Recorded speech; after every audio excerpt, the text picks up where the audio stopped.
posisi kontrol guru. Jadi kita bisa berada pada pilihan, Bapak Ibu nanti kita merefleksi sendiri.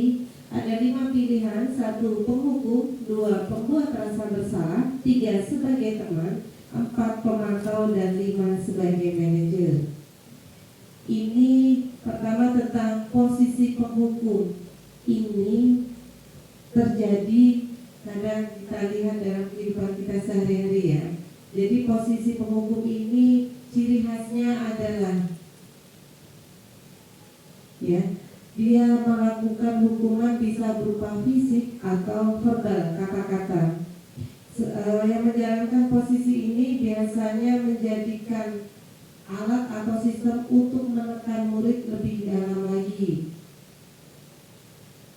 Nah, biasanya kata-kata yang suka dikeluarkan adalah seperti ini: patuhi aturan saya, atau awas kamu, atau kamu selalu saja berbuat salah, selalu, pasti kamu tidak menyelesaikan tugas.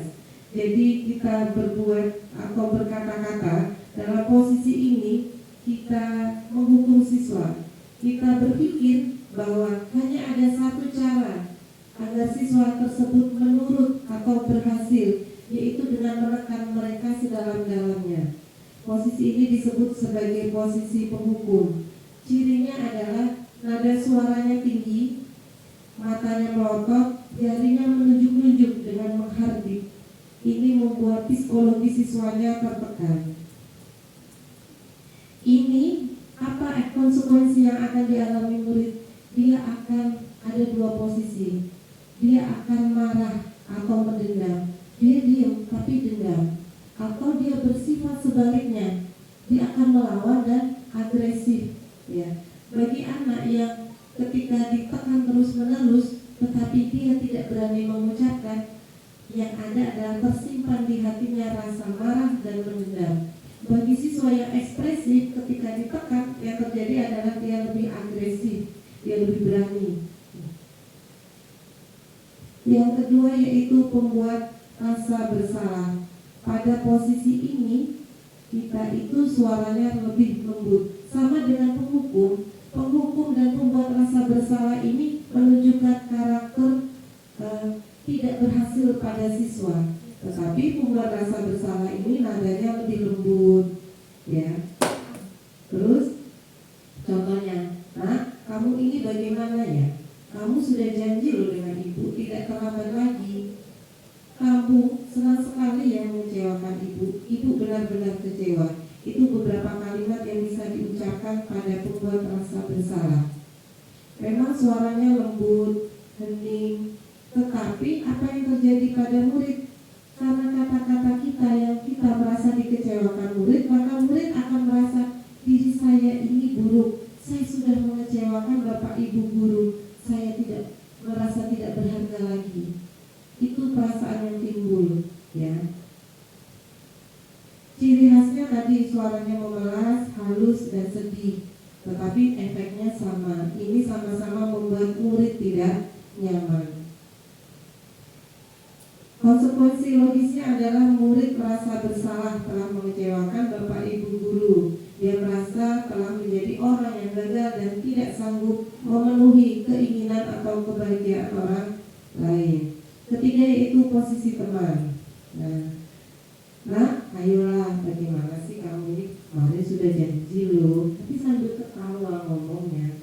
Ayo bantu demi Bapak. Kemarin sudah Bapak bantu, sekarang gantian kamu nurut sama Bapak, misalnya begitu. Itu posisi teman, tampaknya akrab. Jadi ramah, akrab, bercanda, senyum.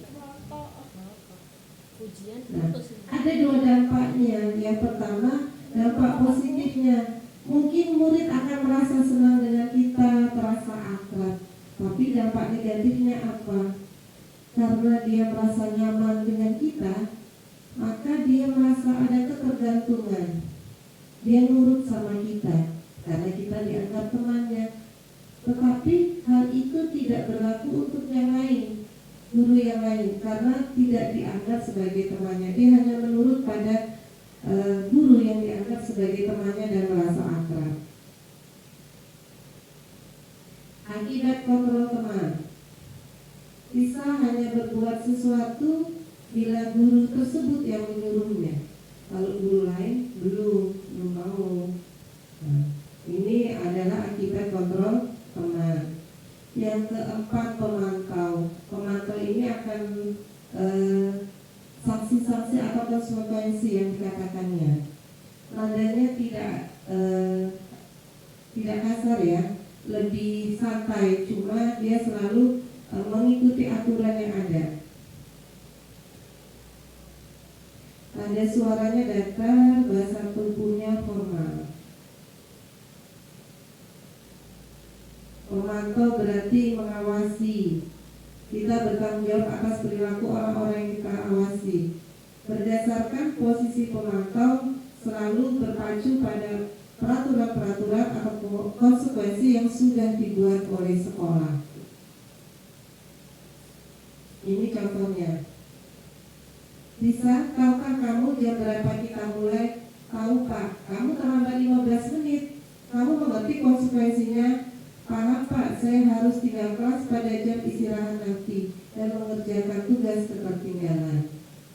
Jadi kalau pemantau ini dampak positifnya adalah siswa paham betul bahwa ketika melanggar apa konsekuensi yang harus dia lakukan.